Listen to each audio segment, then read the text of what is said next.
우리 김용식 장로님 시작해 주시면 감사하겠습니다. 1, 2, 3 말씀 묵상 기초 원리 어떻게 읽느냐는 이 말씀을 제가 좀 먼저 읽겠습니다. 어떻게 읽느냐가 어디에 혹시 나온 말씀인지 아시는 분 계세요? 누가복음 10장. 예, 누가복음 10장에 나옵니다. 누가복음 10장 25절에 나오는데 제가 읽겠습니다. 어떤 율법 교사가 일어나 예수를 시험하여 이르되 선생님 내가 무엇을 하여야 영생을 얻으리까? 예수께서 이르시되 율법에 무엇이라 기록되었으며 내가 어떻게 읽느냐? 여기에 예수님께서 율법사에게 질문을 하신 내용이 내가 어떻게 읽느냐?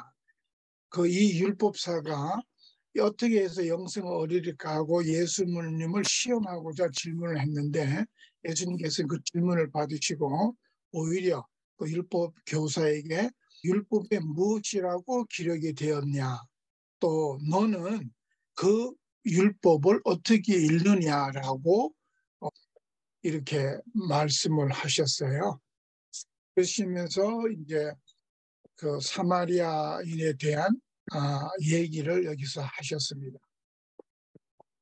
우리가 성경을 볼 적에 어떻게 읽느냐가 참 중요한 것 같아요. 그 성경을 읽을 적에 어떻게 읽는가에 대해서 경험한 것을 기초로 해서 깨달은 바를 정리한 책이 여러분들이 가지고 계시는 감추인 보화 그 책에 나와 있습니다. 그래서 그 기초에 의하면은 첫째 서론 부분, 두 번째 본론 부분을 우리가 보고 마지막으로 세 번째는 결론을 내리는데, 첫째는 성경을 읽으면서 그 내용 중에서 내가 어떤 상태에 처해 있는가를 상황을 판단을 하고 그 사실에 대해서 깨달는다면은, 두 번째 본론은 우리의 구원자이신 예수님을 우리가 찾게 되고, 결론적으로 예수님을 찾아야지만 우리를 그러한 상태에서 회복시켜 주시고 우리에게 복을 허락해 주시는 것을 믿고 그걸 우리가 얻을 수 있다. 라는 이 세 단계를 거치면은 성경 읽는데 훨씬 정확하게 이해할 수 있는 것입니다. 그래서 이 세 원리, 세 단계를 우리가 항상 생각하면서 읽을 때에 성경이 그 율법자가 예수님께 질문하신 것처럼 질문을 도로 오히려 예수님께서 율법자에게 너는 도대체 어떻게 읽느냐라고 말씀하신 것에 대한 답을 우리가 얻을 수 있지 않겠나 이렇게 생각을 합니다. 그래서 오늘 제1과 우리 교재에서 오직 예수라는 주제로 가지고 16개를 나누는데 그중에 마태복음 5장 11절은 나로 말미암아 너희를 욕하고 박해하고 거짓으로 너희를 거슬려 모든 악한 말을 할 때에는 너에게 복이 있나니 라는 말씀을 주제로 삼으셨습니다. 혹시 여러분 중에서 5장 11절을 읽으시고 위에 있는 서론 1, 2, 본론 3, 결론을 혹시 한번 여러분들 스스로 한번 해보실 분이 계신가요, 혹시? 제가 좀 미리 말씀 안 드리고 질문해서 죄송합니다. 근데 요 성경절 하나만 딱 놓고 우리가 보면은 굉장히 어려워요. 원래 원본에는 당이나 절이 없지 않겠습니까? 그래서 요 말씀을 보고 하려면은 사실은 앞뒤를 다 읽어봐야 됩니다. 그래서 제가 한번 해볼까요? 장로님? 집사님 한번 예, 해보세요. 넘버 1 인간의 상태. 너희를 욕하고 박해하고 거짓으로 너희를 거슬려 모든 악한 말을 할 때에는 넘버 2 오직 예수 나로 말미암아. 넘버 3 약속과 축복의 하나님 너희에게 복이 있나니. 예, 아주 고맙습니다. 예, 그렇게 해주시고, 그런데 우리가 좀 더 이 성경 말씀을 하나님께서 예수님께서 어떻게 왜 이리 말씀하신 말을 조금 앞뒤를 좀 보게 되면은 더 이해가 잘 된다고 저는 생각을 해요. 앞뒤를 이제 1절부터 한번 읽어보겠습니다. 자, 여러분들 잘 아시는 말씀이 그 앞에 다 나오거든요. 이용순 집사님께서 1절에서 11절까지 한번 읽어보시겠어요? 예수께서 무리를 보시고 산에 올라가 앉으시니 제자들이 나온지라 입을 열어 가르쳐 이르시되 심령이 가난한 자는 복이 있나니 천국이 그들의 것이며 애통하는 자는 복이 있나니 그들이 위로를 받을 것이며 온유한 자는 복이 있나니 그들이 땅을 기업으로 받을 것이며 오해 지르고 목마른 자는 복이 있나니 그들이 배부를 것이며 긍휼히 여기는 자는 복이 있나니 그들이 긍휼히 여김을 받을 것이며 마음이 청결한 자는 복이 있나니 그들이 하나님을 볼 것이며 화평하게 하는 자는 복이 있나니 그들이 하나님의 아들이라 일컬음을 받을 것이며 의를 위하여 박해를 받는 자는 복이 있나니 천국이 그들의 것임이라. 나로 말미암아 너희를 욕하고 박해하는 거짓으로 너희를 거슬러 모든 악한 말을 할 때에는 너에게 복이 있나니 기뻐하고 즐거워하라. 하늘에서 너희 상이 큼이라. 너희 전에 있던 선지자들도 이같이 받게 하였느니라. 예, 읽으니까 조금 뭔가 감이 좀 잡히긴 잡히네요. 예. 그 한 절만 볼 적에는 우리가 좀 이해하기가 어렵지만 앞뒤에 있는 전체 문맥을 보고 하시면은 조금은 더 감이 많이 오게 되죠. 자, 그러면은 다시 이영수 집사님께 질문을 드립니다. 1절부터 11절까지 읽으시면서 집사님 나름대로 위에 있는 토론, 본론, 결론, 우리의 어떠한 상태에 처해 있는가를 1절부터 11절까지 정리를 한번 해보시고 한번 요거 1, 2, 3번으로 나눠서 한번 해보시겠어요? 네, 1번은 우리 상태가 심령이 가난하고 또 애통하고 온유하고 이렇게 이럴 때 하나님께서 답을 그러니까 예수님을 말씀하셨으니까 예수께서 우리의 the number 3는 약속 천국이 우리의 것이고 또 애통하는 자는 또 위로를 받을 것이고 예수님을 통해서 그래서 1, 2, 3가 다 나오는 예, 좀 거. 눈에 좀 보이기 시작을 하시나요? 예, 네. 아주 좋습니다. 예, 그래서 우리가 성경 한 절 보기보다는 여기에서 한 절, 저기에서 한 절 보기보다는 이게 이 단원으로 문 전체적으로 컨텍스트를 봐야지만 우리가 그 말씀을 이해하기가 쉽다는 것을 제가 좀 강조를 하고 싶습니다. 감사합니다. 이제는 제가 다른 거를 제가 한번 보여드리겠어요. 혹시 이게 우리가 특히 말할 때에 뭐라고 그랬죠? 1절부터 11절까지를 우리가 뭐라 그래요? 이게 팔복이라 그랬잖아요.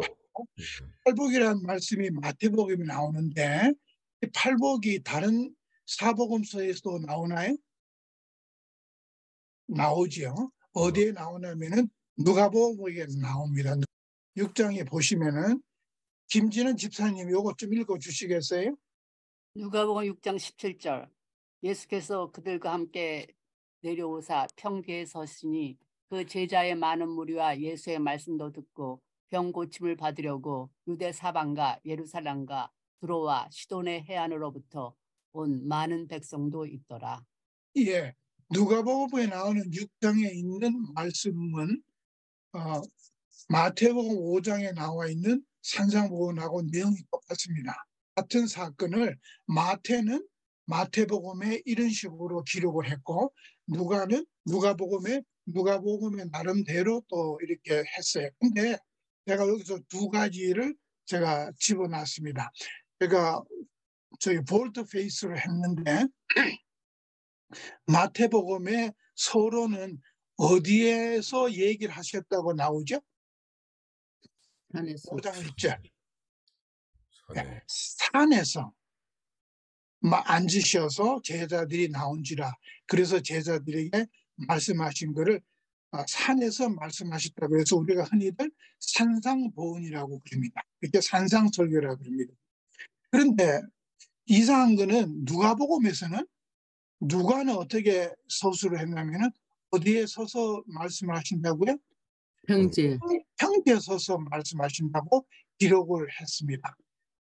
그렇다면 우리가 생각해 봐야 될 거가 뭐냐면은 왜 마태는 예수님께서 제자들에게 산상설교를 하실 적에 산에서 얘기하셨다 그러고 누가는 평지에 했다 얘기를 했을까라고 한번 생각을 해볼 필요가 있지 않겠습니까? 여러분들 혹시 왜 마태는 산에서 또 누가는 평지에서라고 말씀하셨을까요? 산과 평지의 그 중간 지점에서 말씀을 하셨기 때문에 그렇게 각자 생각대로 그렇게 쓴 것 같습니다. 아, 그렇습니까? 혹시 다른 분은 어떻게 생각을 하시나요?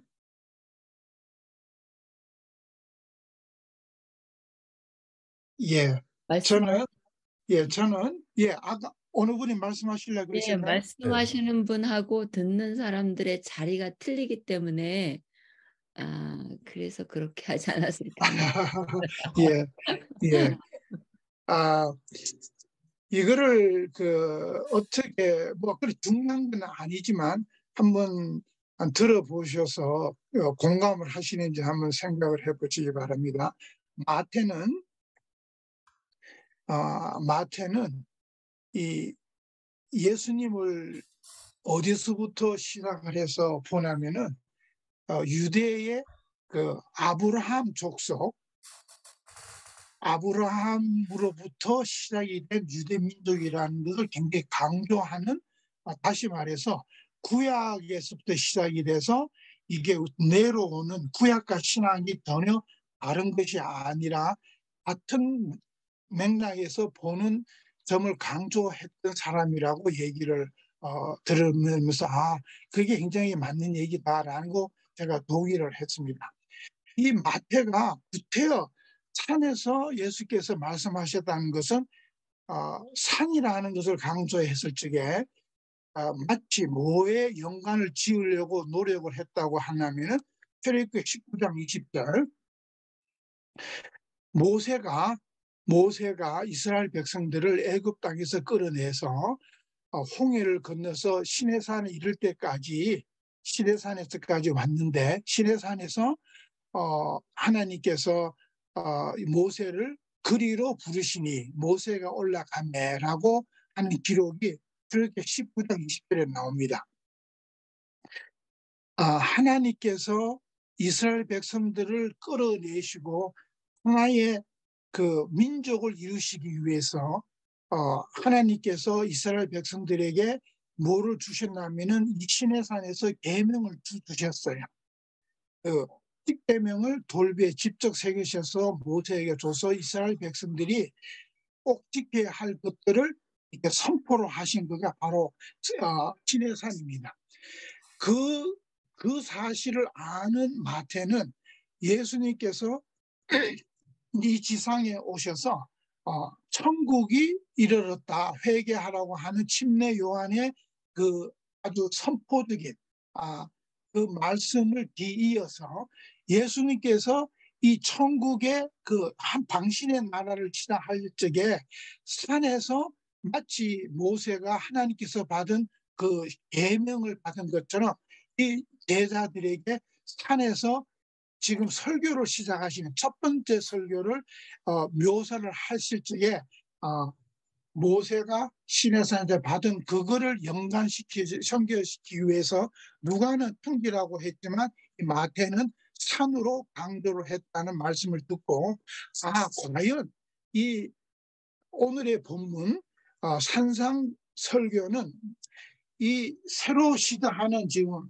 400년의 구약과 신약 사이에 400년 동안에 끊어진 그 역사를 다시 시작을 하시면서 이제 시작하는 당신의 나라의 가장 근본되는 그 규율, 가장 근본되는 어떤 그 법들을 얘기를 하시면서 시작한 거가 바로 마태복음 5장에서 나오는 말씀이 아니겠는가라고 얘기를 합니다.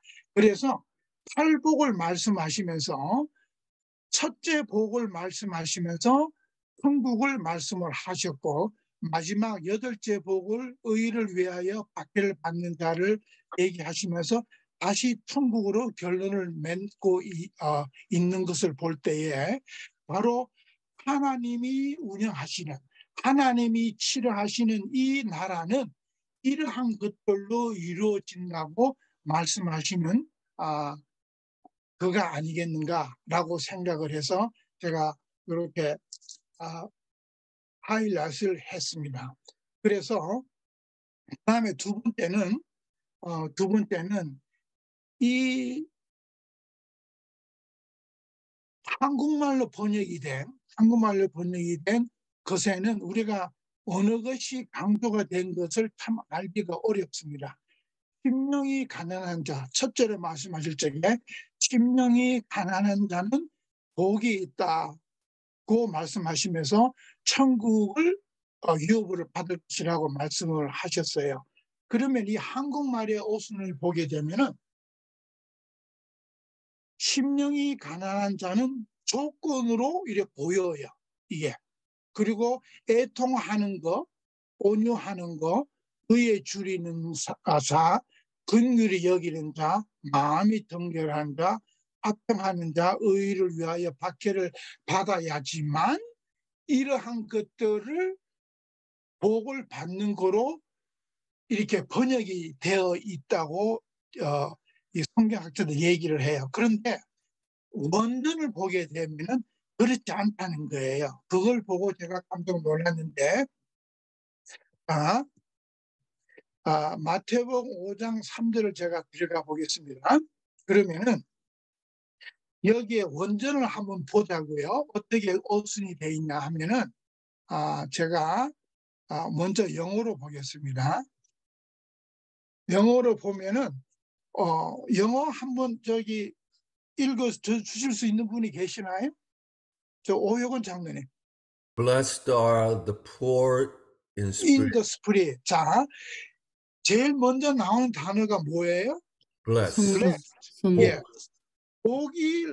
복이 있도다라고 먼저 얘기를 한 거예요.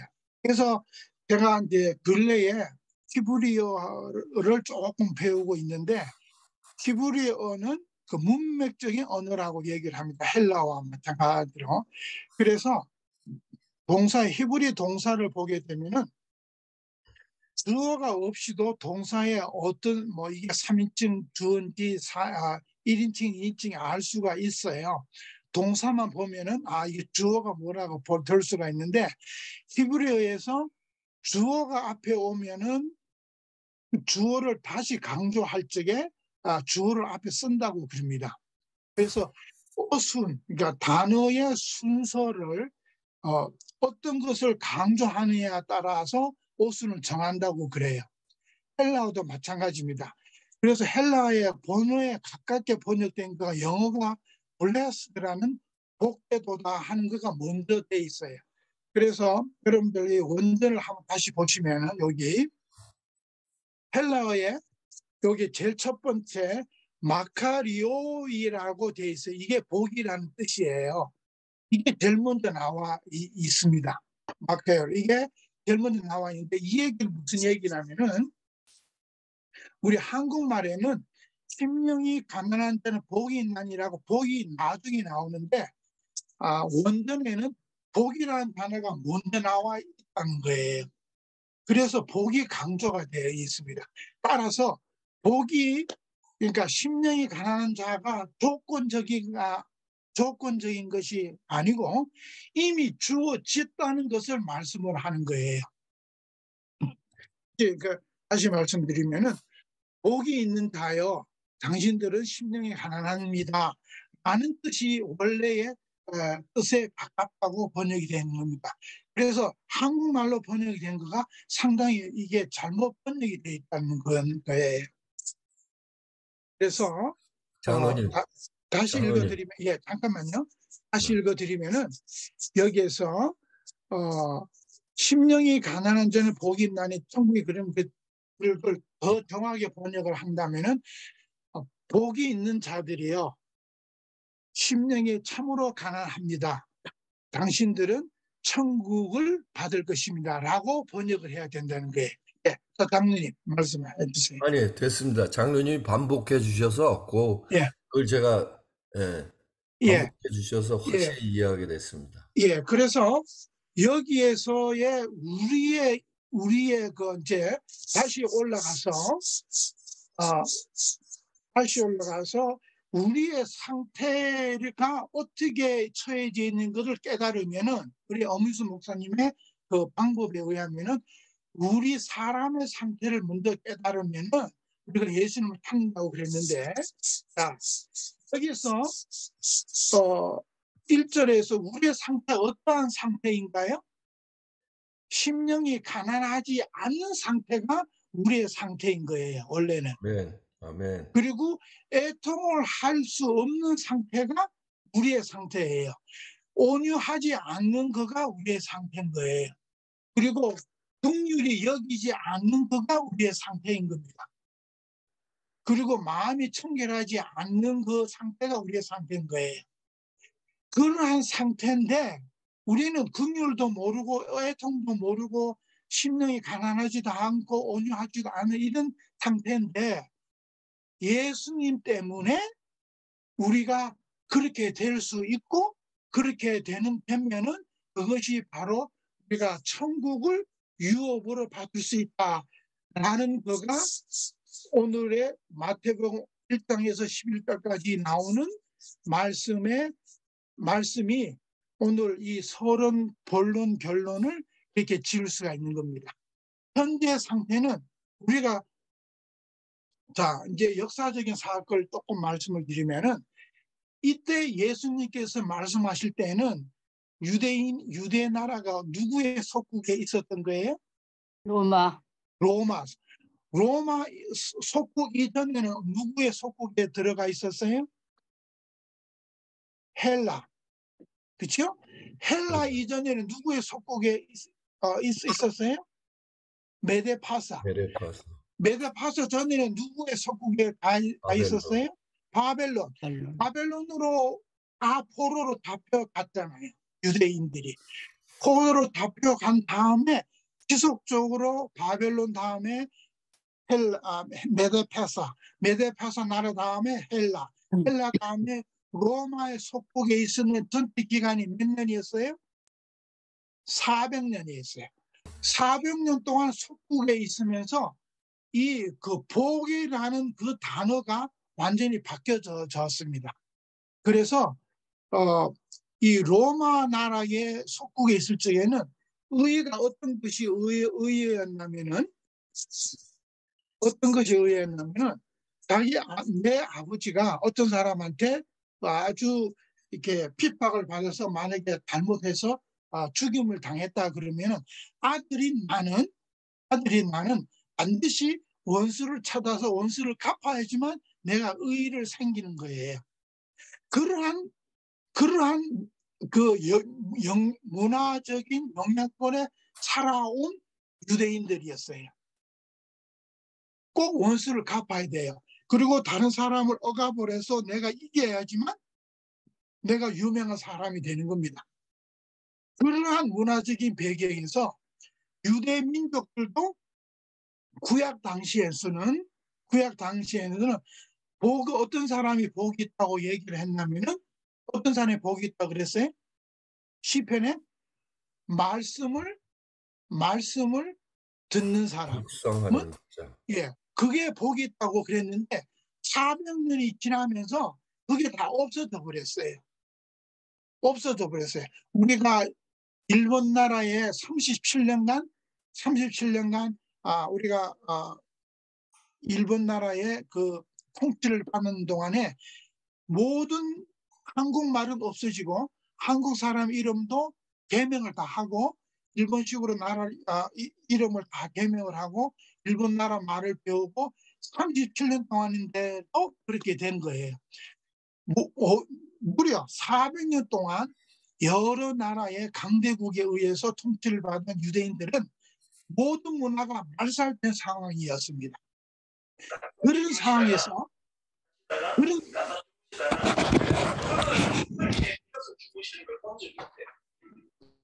그런 상황에서 예수님께서 그 복을 말씀하시면서 너희들은 상태로서는 복이 없는 겁니다. 우리도 심령이 가난하지도 않고 온유하지도 않고 남을 긍휼히 여길지도 모르고 남과 화평할 줄도 모르는 그런 상황에서 자 너희들은 그런 상황인데 그런 상황으로서는 전혀 하나님을 볼 수도 없고 천국을 받을 수는 없는 상황이지만 이제 예수님을 통해서 이러한 모든 부분 한 부분을 우리가 누릴 수가 있고 이러하게 누릴 수 있는 분들은 사람은 그걸 우리가 복을 받을 수 있는 사람들이다 라고 말씀하시면서 결국은 천국이 우리에게 주신다고 말씀을 하셨어요. 그런데 이렇지 않는 사람들이 너희들이 욕하고 박해하고 하지만 그것을 너희들이 그러한 것들을 어려움으로 느끼지 말고 오히려 그러한 것을 복으로 느끼라고 말씀하신 절이 바로 5장 11절에 있는 말씀이세요. 그래서 5장 11절을 다시 보시면은 나로 말미암아 너희를 욕하고, 그러니까 예수님을 따르는 사람들이 다르게 욕하고 박해하고 거짓으로 너희를 거슬러 모든 악한 말을 할 때에, 비난을 할 때에는 너에게 복이 있다라고 예수님께서 말씀하신 것을 우리는 잘 이해를 할 수 있지 않는가 생각을 해봅니다. 이용순 집사님, 혹시 제가 오늘 1절부터 11절까지 설명을 드린 거가 이제 들으시면서 우리 어미순 목사님께서 말씀하신 1, 2, 3의 정리를 한번 해보시겠어요? 아까 제가 말씀할 때는 완전히 거꾸로 이해한 것 같아요. 그래서 장로님 이렇게 말씀 듣고 이제 이해가 더 됐네요. 저의 심정은 아까는 그냥 가난할 우리 어떤 때는 우리가 가난하잖아요. 우리 마음이. 그래서 하나님께 가게 되면은 하나님께서 천국을 보여주신다 이렇게 생각했었는데 그 마음 주신 분도 예수님이고 Amen. 그게 이제 그렇게 되는구나. 이렇게 이제 성경을 읽을 때 가난한 이 마음 내가 준 거는 진짜 애통하게 해서 예수님께 가기를 위해서 한 거니까 정말 감사합니다 하고 그렇게 읽어야 되겠다 생각되고 원은 우리 심령을 가난하게 해주신 그러한 애통할 때 마음에 애통할 때 예수님 약속을 통해서 우리가 천국이 우리 것이 될 것이고 또 위로가 우리 것이 될 것이라는 약속을 그렇게 되는구나 하고 이해가 됐습니다.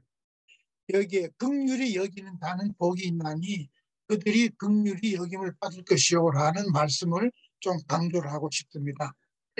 긍휼히 여긴다는 말이 어떤 말일까요?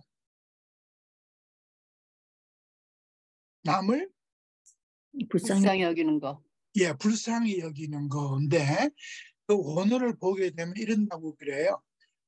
어떤 A라는 사람을 보고 불쌍하다 라고 끝나는 것은 긍휼이 아니라는 거예요. 긍휼이라는 의미는 그래서 참 불쌍하다, 안 됐다, 참 정말 힘들겠다 라고 끝나면 긍휼이 아니고 행동으로 옮겨야지만 그게 긍휼이라는 거예요. 다시 말씀드려서 하나님께서 우리 인간들이 선악과로 인해서 죄를 지었을 적에 너무너무 이 인간들을 불쌍히 여기시고 너무 안 돼서 가슴 아프게 애통하시는 그 마음이 그렇게 참 안 됐다라고 끝나는 게 긍휼이 아니고, 하나님께서는 그러한 긍휼의 마음 때문에 당신의 독생자를 이 땅에 보내셔서 십자가상에서 돌아가시게끔 하는 행동까지 보여주신 거가 긍휼이라는 거예요. 아멘. 그래서 우리는 그 긍휼을 그냥 누가 참 불쌍하다, 안 됐다, 너무 힘들겠다라는 마음을 가지는 거가 1차적이긴 하지만 2차적으로는 그러면은 그 느끼는 점을 예수님처럼 우리는 할 수는 없겠지만 우리가 어떤 그런 걸 한 차원 넘어서서 그 사람에 대한 어떤 책임을 진다든가 어떤 실제적인 행동까지 이어지는 거가 진정한 의미에서 긍휼이라는 것을 제가 읽고 너무 감동을 받았습니다. 그래서 그러한 사람들로 이루어지는 거가 바로 천국이라는 것을 다시 알면서 제가 지금까지 어떤 사람을 보면서 너무 참 안 됐다, 불쌍하다 라는 것으로만 끝나지 않도록 제가 하나님께 기도를 드렸습니다. 아멘. 그래서 오늘은 제가 여기까지 하고요. 그럼 혹시 제가 오늘 말씀 나눈 것 중에서 질문하실 거나 혹은 애도 하실 거나 하실 말씀분이 있으면 얘기를 해주시면 고맙겠습니다.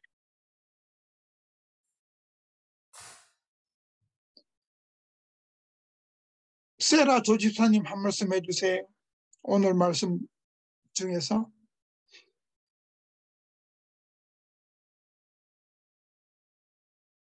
우리 아까 그 팔복을 말씀하시면서 이렇게 히브리어나 헬라어 그 어순에 따라서 이렇게 설명을 해주신 게 새로운 깨달음이었어요.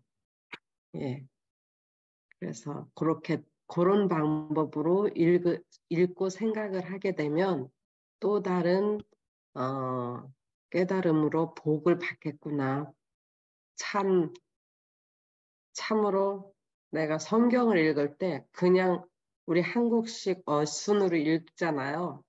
그렇게 하니까 내가 뭔가를 해야 될 것 같다는 생각이 들었었는데 그렇게 이해를 해주시니까 그렇게 말씀을 해주시니까 그렇게 하면 내가 복이 있다는 벌써 복이 있는 자여 이렇게 하시니까 벌써 나는 복을 받았구나 하는 그런 깨달음으로 오늘 말씀 참으로 은혜롭게 받았습니다. 감사합니다. 예, 감사합니다. 세라 조집사님. 저는 오늘 장로님의 설명을 들으면서 굉장히 충격적인 그러한 깨달음을 느꼈습니다. 저는 이렇게 말씀을 보면 깊게 들어가는 것보다는 그냥 거기에 쓰여진 그대로 그냥 이렇게 생각하는 그러한 신앙인데 오늘 말씀을 들으면서 정말 이 팔복을 보면서 굉장히 의문스러웠던 것이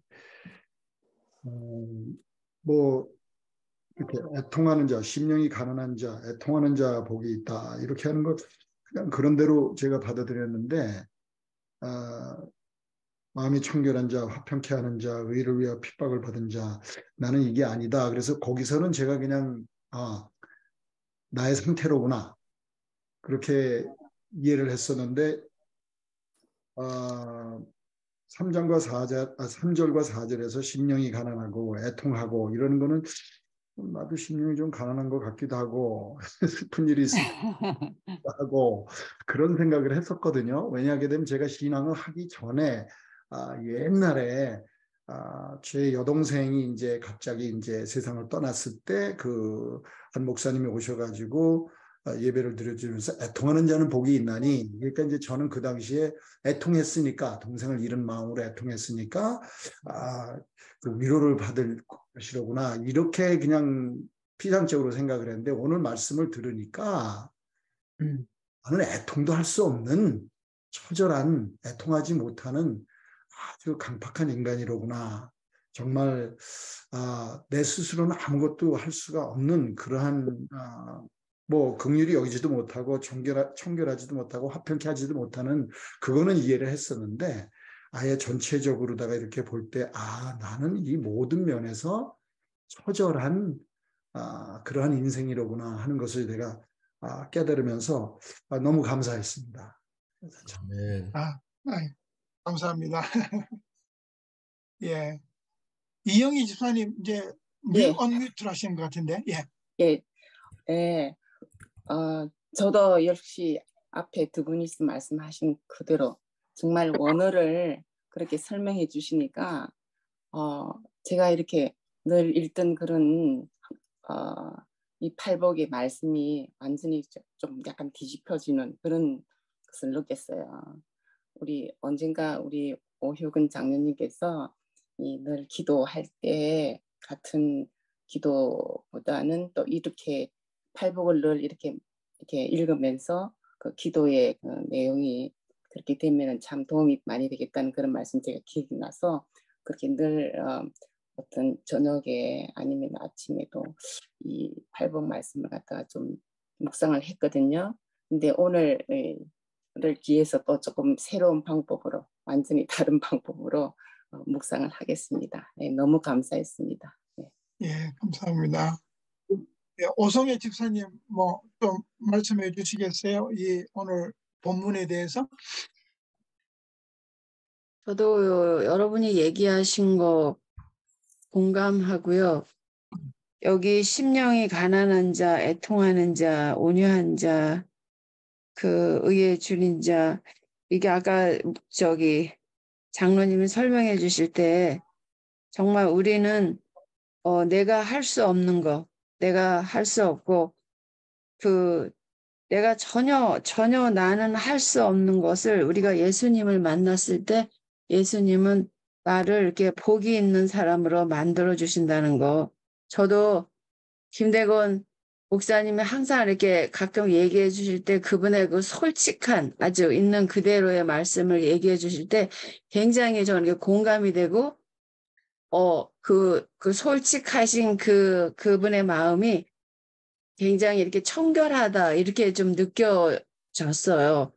그래서 저는 참 얘기해 줄 때 그 마음이 참 공감이 되고, 그래서 저는 이 말씀이 우리가 이러지 못하지만 우리가 애통할 수 없지만 예수님이 나는 가진 게 없고 나는 아는 게 없고 나는 아무것도 아니다라는 게 내가 스스로 느껴질 때 그때서 내가 찾고자 하는 마음이 생겨서 그때 나한테 복을 주시고 그때 그 하나님의 속마음을 알게 되고 이런 게 아닌가. 오늘 장로님 설명해 주실 때 이런 거구나 이렇게 생각이 들었어요.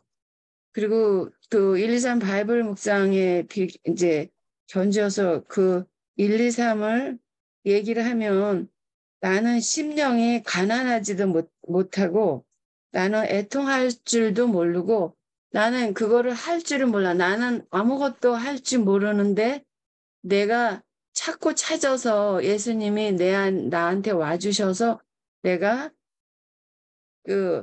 예수님을 알아서 예수님을 뚜루해서 하나님의 마음을 알게 되는 그런 마음이 아닌가 이런 생각을 또 다시 한번 가져봤습니다. 이상입니다. 아멘. 네, 감사합니다. 혹시 지금 54분, 한 5분 정도 남았습니다. 혹시 마지막으로 혹시 말씀해 주실 분이 계신가요?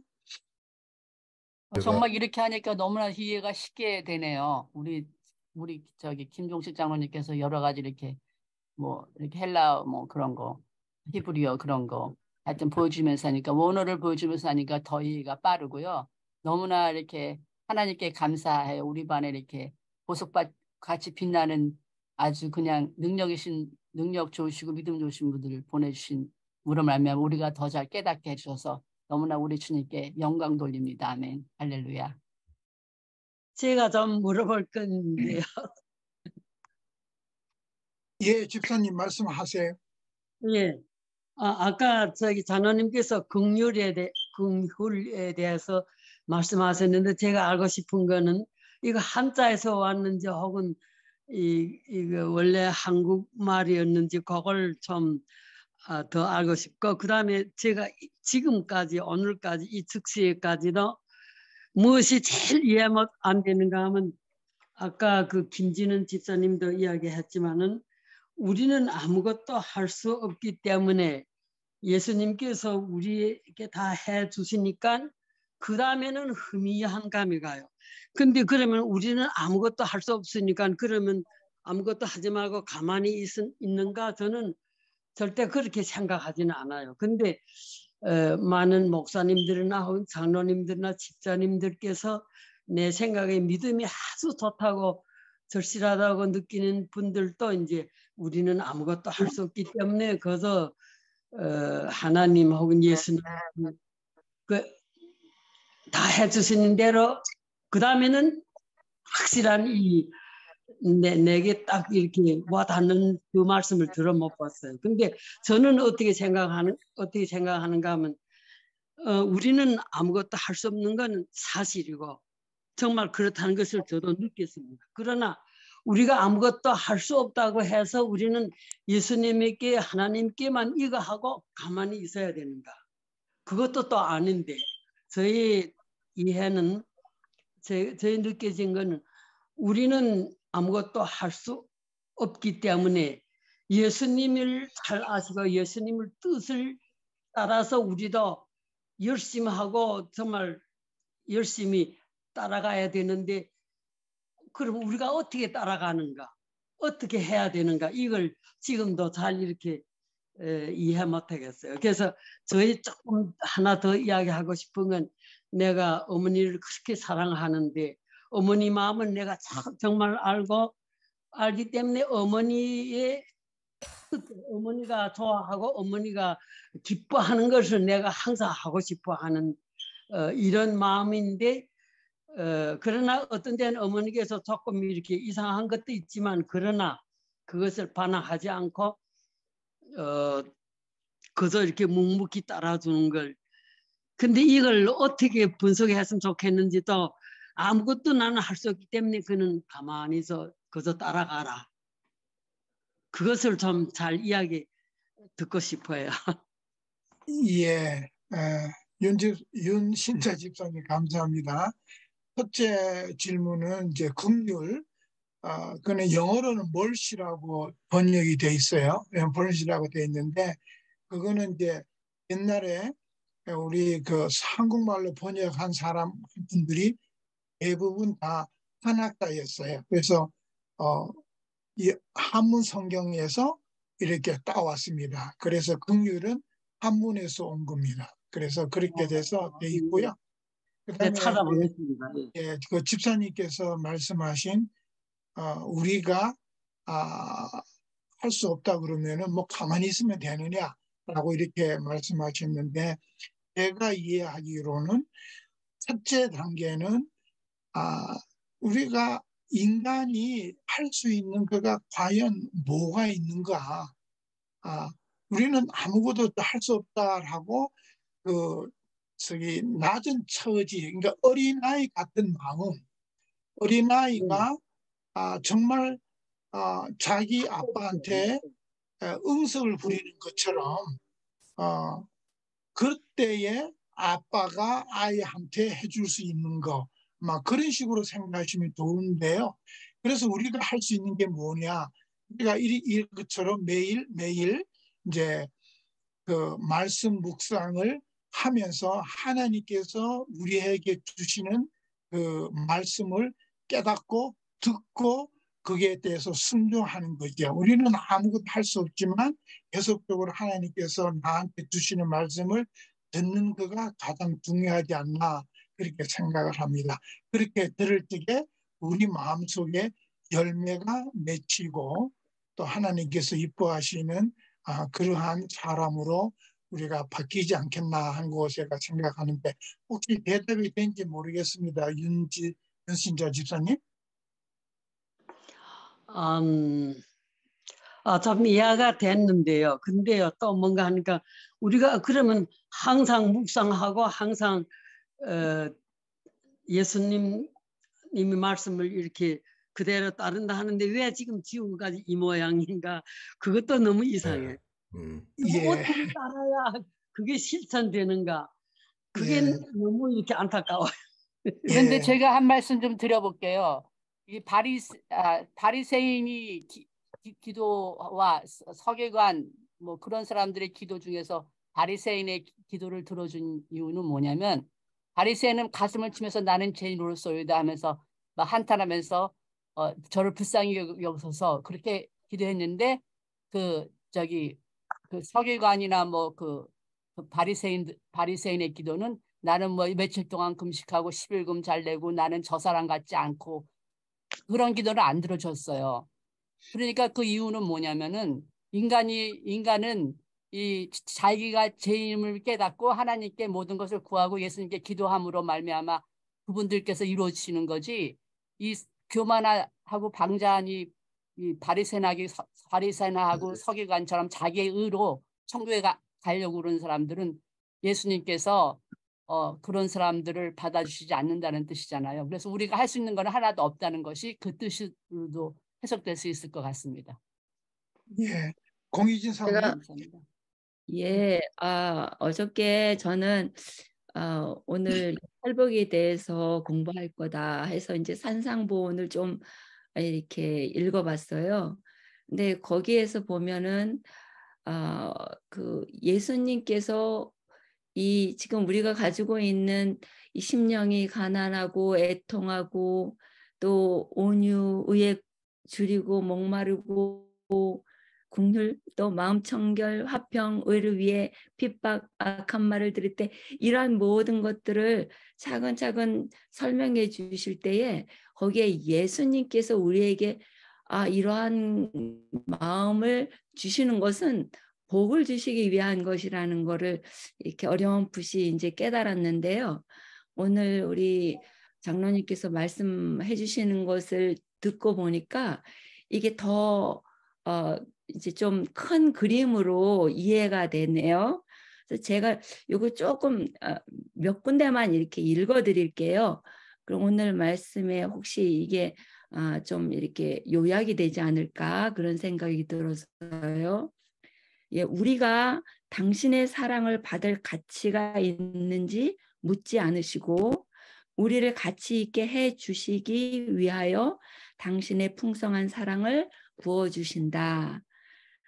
그대가 마음 가운데 어떤 부족을 느낀다면 또한 의에 줄이고 목마른 것 같은 생각이 든다면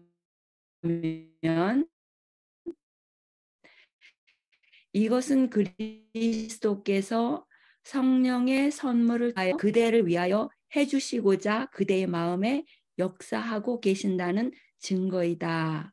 아멘. 우리는 얕은 개울가에서 해갈하고자 애쓸 필요가 없다. 왜냐하면 큰 샘이 바로 우리 위에 있으며 우리가 믿음의 길을 따라 조금만 더 높이 올라가면 그 풍족한 물을 마음껏 마실 수 있기 때문이다.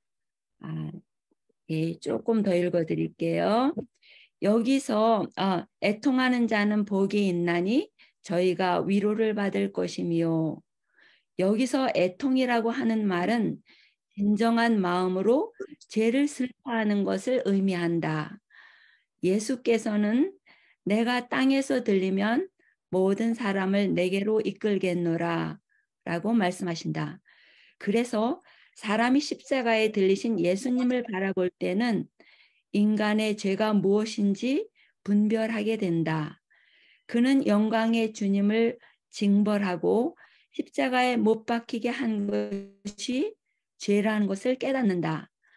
말로 다할 수 없는 따뜻한 사랑을 받았음에도 불구하고 계속해서 배은망덕과 반역으로 일관된 생애를 살아왔음을 알게 된다. 그는 가장 좋은 친구를 버리고 가장 귀중한 하늘의 선물을 모독해 온 것이다. 계속해서 그것도 직접 하나님의 아들을 십자가에 못 박으며 상처를 받아 피가 흐르는 그분의 심장을 찔러온 것이다. 그는 넓고 어둡고 깊은 죄의 심연에 의해 하나님과 분리되어 있어 가슴이 찢어지는 슬픔을 느낀다. 이런 애통이 위로를 받을 것이다. 하나님께서 우리에게 우리 죄를 드러내시는 것은 우리로 하여금 그리스도께로 피하여 죄의 속박에서 벗어나 하나님의 자녀들이 누리는 자유를 향유할 수 있도록 하시기 위함이다. 우리는 진정한 회개를 통해 십자가 아래로 나아가며 그곳에다 짐을 내려놓을 수 있다. 네, 제가 어저께 이걸 쭉 읽어보니까요. 정말로 예수님께서 우리에게 주시는 이러한 온갖 그 감정들이라고 그럴까요?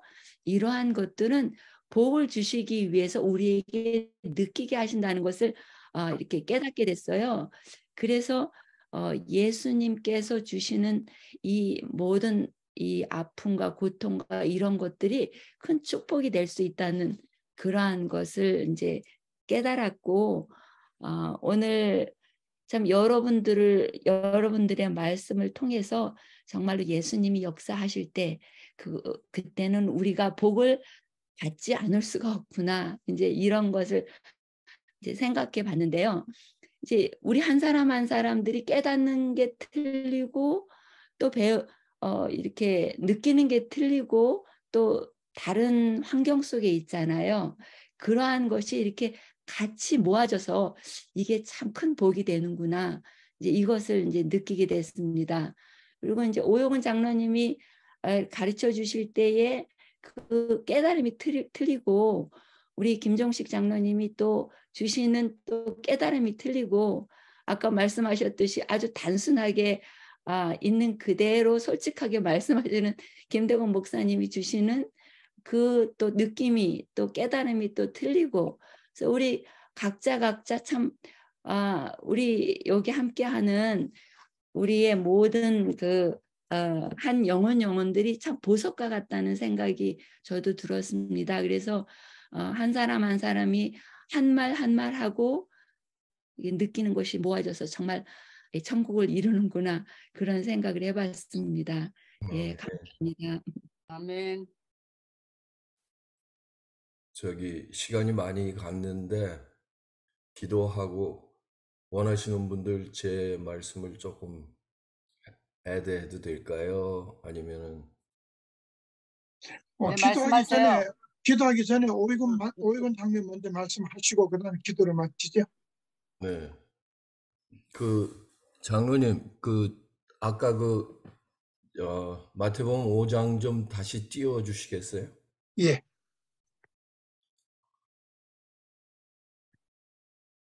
오늘 참 제가 장로님의 말씀 아주 깊이 연구하신 말씀을 듣고 참 다시 한번 또 놀랐는데요.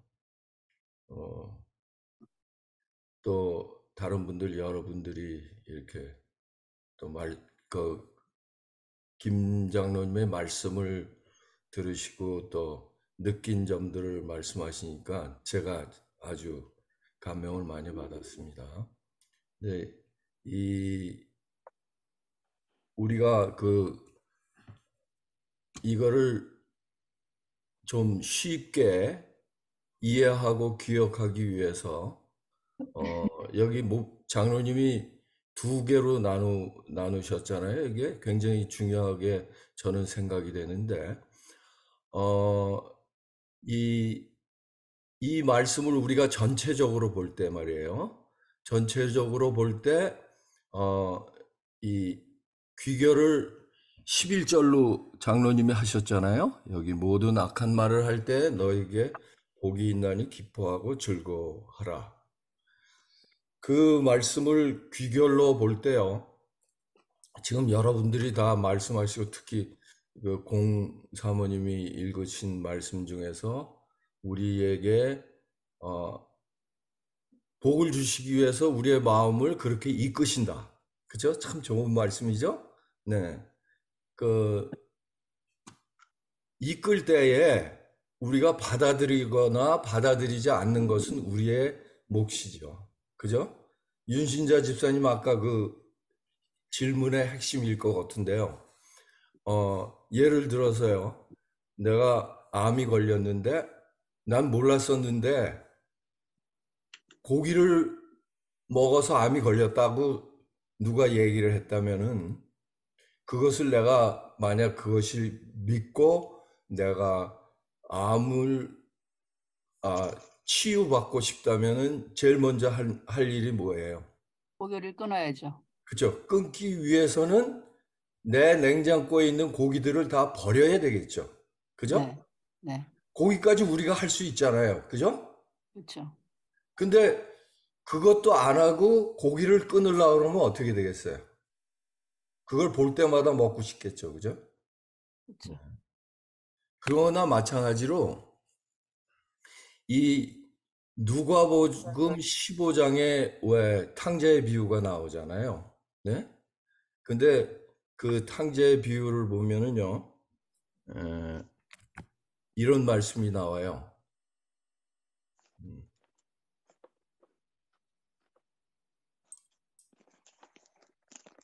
이 15절에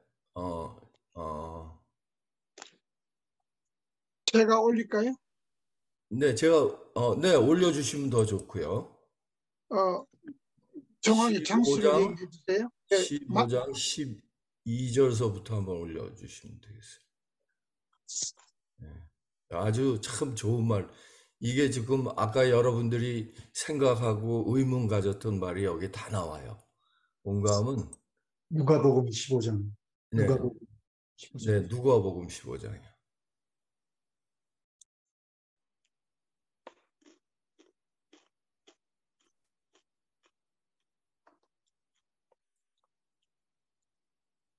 여기 보면요, 12절에 그 둘째가 누가 읽어주시겠어요? 그 14절까지. 그 둘째가 아버지에게 말하되 아버지여 재산 중에서 내게 돌아올 분깃을 내게 주소서 하니라. 아버지가 그 살림을 각각 나누어 주었더니 그 후 며칠이 안 되어 둘째 아들이 재물을 다 모아가지고 먼 나라에 가 거기서 허랑방탕하여 그 재산을 낭비하더니 다 없앤 후에 그 나라에 크게 흉년이 들어 그가 비로소 궁핍한지라. 네, 14절까지요. 여기에 아주 여기 하이라이트이 되어 있네요. 비로소 궁핍한지라. 이게 바로 예수님께서 우리에게 심령이 가난한 자가 되게끔 만드시는 과정이에요. 그죠? 여기 아버지가 아들에게 그 유산을 말이에요. 유산이란 건 아버지가 돌아가실 때 받는 거 아니에요? 그런데도 이 둘째 아들이 정말 이 불효도 그런 불효가 없겠죠. 달라고 그랬을 때 아버지께서 주실 때 아버지는 뭘 생각했겠어요? 얘가 분명히 나와서 허랑방탕할 걸 아셨지만은 그 과정을 통해서 비로소 궁핍한 것을 깨달을 수 있게 하신 거라는 거죠. 그게 하나님의 속마음이에요. 그죠? 네. 그걸 예수님을 통해서 우리에게 주신 성령의 인도하심으로 우리가 그렇게 될 수 있다는 거죠. 그래서 어떻게 됐어요? 궁극적으로 그가 돼지를 치게 하다가 보니까 어떻게 해요? 17절에 여기 가려졌네요.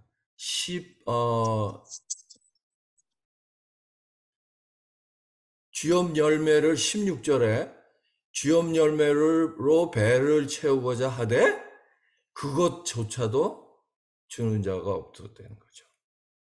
이걸 깨닫는 거예요.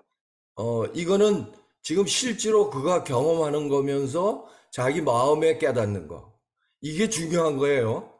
그죠? 그래서 스스로 돌이켜 품꾼이 얼마나 많은가. 우리 아버지 집에 품꾼이 얼마나 많은가. 나는 여기서 줄여 죽는구나. 요걸 깨달은 거예요. 그래서 어떻게 해요? 아버지께로 돌아가게 됐죠. 그런데 돌아가게 되니까 내가 하늘과 아버지께 죄를 지었사오니. 애통하는 단계예요. 이게 여기서 스스로 돌이켜라는 말은 이거는 심령이 가난한 자를 얘기하는 거예요. 그 다음에 내가 하늘과 아버지 죄를 지었사오니. 애통하는 단계죠. 그래서 감당치 못하겠다. 그래서 돌아가 거기까지만 하겠습니다. 그 다음에 우리 다시 그 마태복음 5장으로 돌아가죠. 너무 말이 길어지니까 5장 아까 장로님이 분리해 놓은 거 그걸로 들어가세요. 예.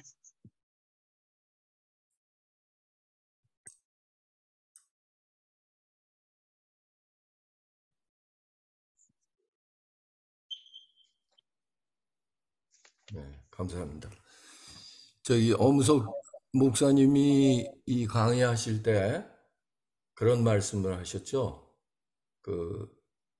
마치 우리가 산을 먼저 보고 그 다음에 숲으로 들어가서 그 산으로 들어가서 그 산에 있는 그 것들을 우리가 자세히 보라. 그래서 전체적인 것을 먼저 보고 그 다음에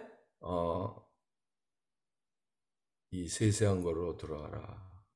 그래서 제가 이거를 조금만 풀고 제 얘기를 끝나겠습니다. 심령이 가난한 자, 아까 제가 누가복음 그 서론적으로 말씀드렸죠. 심령이 가난한 자는 복이 있나니 이 장로님 말씀하신 것 같이 복되도다 심령이 가난하게 되는 자. 그러니까 예수님께서 우리를 이끄셔서 심령이 가난한 자가 되게 하셔서 천국을 받는 것이죠. 그죠? 근데 그것이 네 단계를 거칠 때, 더 핵심적으로 얘기하면은 세 단계, 이 세 단계가 심령이 가난해지니까 어떻게 돼요? 그것도 물론, 우리가, 예수님을 통해서 이루어지는 거죠. 심령이 가난해지니까 자연히 애통하게 되죠. 누가복음에 보니까 15장 그 탕자의 비유에서 보니까 어떻게 해요? 애통을 자기가 했어요? 심령이 가난해지게 되니까 애통하게 됐어요. 자기의 죄를 깨닫게 되고 애통하게 됐어요. 이거 굉장히 중요한 얘기예요. 그 다음에 애통하게 되니까 어떻게 했어요? 그것을 이 아버지께 가서 자기가 자복하기도 전에 아버지가 어떻게 했어요? 그를 받아들였죠. 위로함을 받게 돼요. 그죠? 그러니까 자연히 어떻게 됩니까? 온유한 자가 되는 거예요. 아버지의 그 다음서부터는 아버지의 말을 어떻게 해요? 팥으로 매주를 쓴다고 해도 믿게 되는 거예요. 그죠? 그 다음에 어떻게 됩니까? 아버지의 그 놀라우신 성품을 닮아가고 싶은 거예요. 그래서 이 아버지의 말씀이 있는 성경을 어떻게 우리는 줄이고 목마른 자 같이 사슴이 어떻게 해요? 네, 물을 찾듯이. 네, 찾듯이 그런 마음으로 말씀을 읽을 때 우리가 배부르게 되고 그 이후에 두 번째 단계인 긍휼서부터 의를 위하여 핍박을 받는 자, 이것은 어떻게 해요? 자동으로 이루어지게 된다는 거죠. 네. 그렇게 본다면 이 장로님이 이거 두 개로 갈라놓으신 것이 굉장히 큰 의미가 있는 거예요. 그죠? 그래서 전체적으로 볼 때, 심령이 가난한 자, 이거는 어떻게 해요? 우리는 심령이 가난하지 못하지만은 예수님의 말씀 속에서 살려고 할 때 성령에 의해서 우리는 심령이 가난한 자가 돼서, 그 얘기는 뭔가 하면 저는 복을 누구로 낳나 하면요, 예수님으로 낳았어요. 우리가 예수님을 모실 때 천국이 시작되는 것인데, 마지막으로 우리가 8단계를 거치게 되면 예수님을 우리의 마음에 모실 때 우리는 예수님과 같이 어떻게 해요? 의를 위하여 핍박을 받는 자가 되며, 그 우리 안에 은혜의 왕국인 천국이 우리 안에 이루어진다는 거예요. 아멘. 그럴 때 어떻게 해요? 우리는 천국에 갈 자격뿐이 아니라 자질을 갖추게 된다는 거죠. 그래서 그러니까 장로님, 우리의 힘으로는 아무것도 할 수 없다는 것이 그 예, 뜻이잖아요. 오직 성령 하나님을 통해서만 우리가 할 수 있는 거지, 우리 그렇죠. 자신의 힘으로는 할 수 없다는 뜻이 네. 되잖아요. 그러니까는 네. 너무나 이해가 더 잘 됩니다. 네. 그래서 이제 윤신자 집사님과 김진은 집사님의 그 질문인 우리 교회하고 또 다른 교파의 그 신앙이 어떻게 결과적으로 틀리게 되나 하면요, 다른 교파에서는 제가 다 그 몰아치는 건 아닙니다. 그렇지 않은 분들도 많지만은 이 십자가에서 이루신 것만 믿으면은 다 된다. 그건 어느 면으로 맞아요. 그죠? 그런데 십자가를 통해서 이룬 것이 나에게 경험이 될 때, 내 안에서 그 십자가의 경험이 나의 경험이 될 때 우리는 이 구원을 받게 된다는 얘기죠.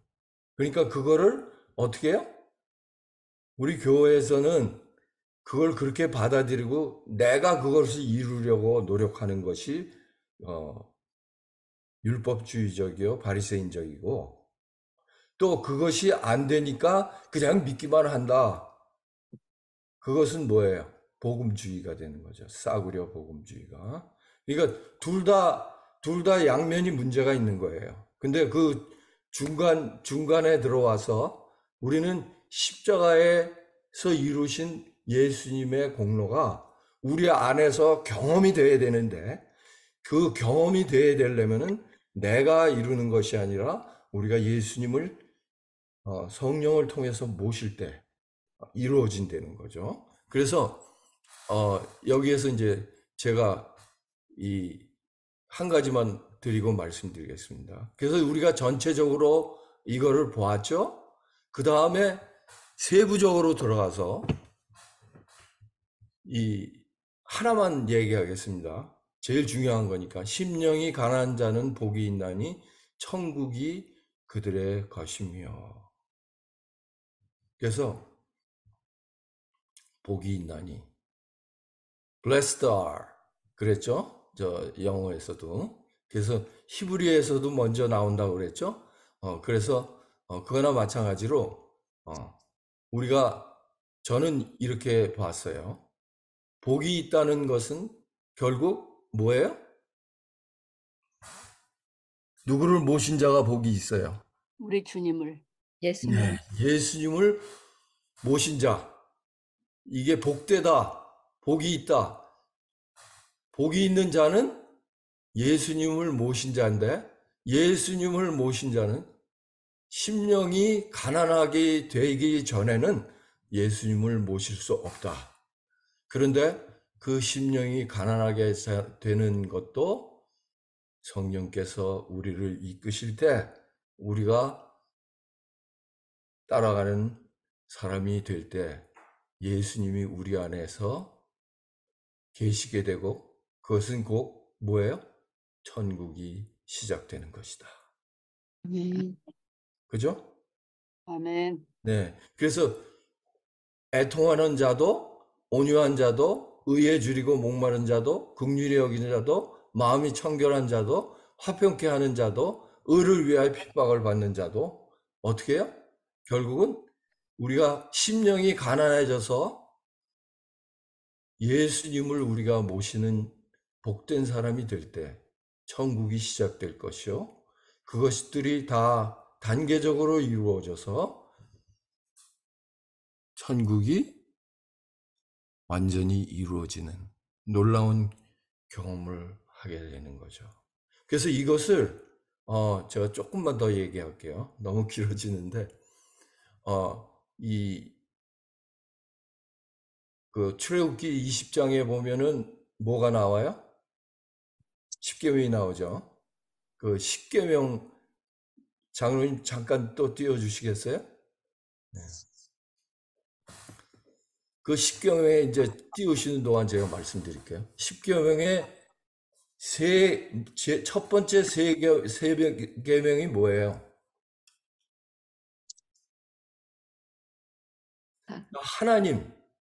하나님을 어떻게 섬기라는 이야기가 나오죠.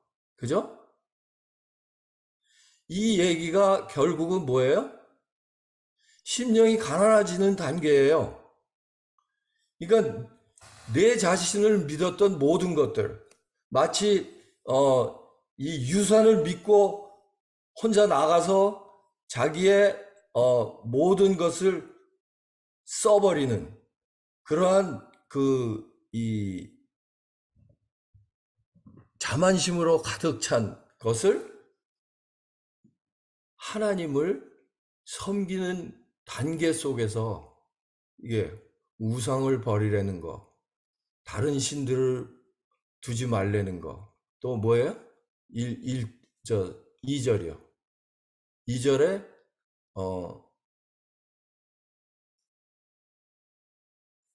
2절에서 나오는 이 말씀이요. 내가 어떤 어떤 존재라는 것을 말씀하시는 거예요. 그죠?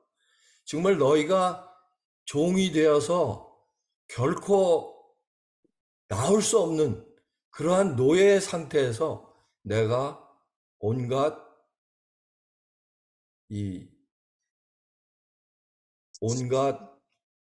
그 기적을 행해서 너희를 인도한 여호와라. 그러니까 어떻게 해요? 너는 나 외에 다른 신을 내게 두지 말라. 너를 위하여 새긴 우상을 만들지 말라. 또 어떤 형상도 섬기지 말라. 그게 뭐예요? 내가 너한테 보였다는 거예요.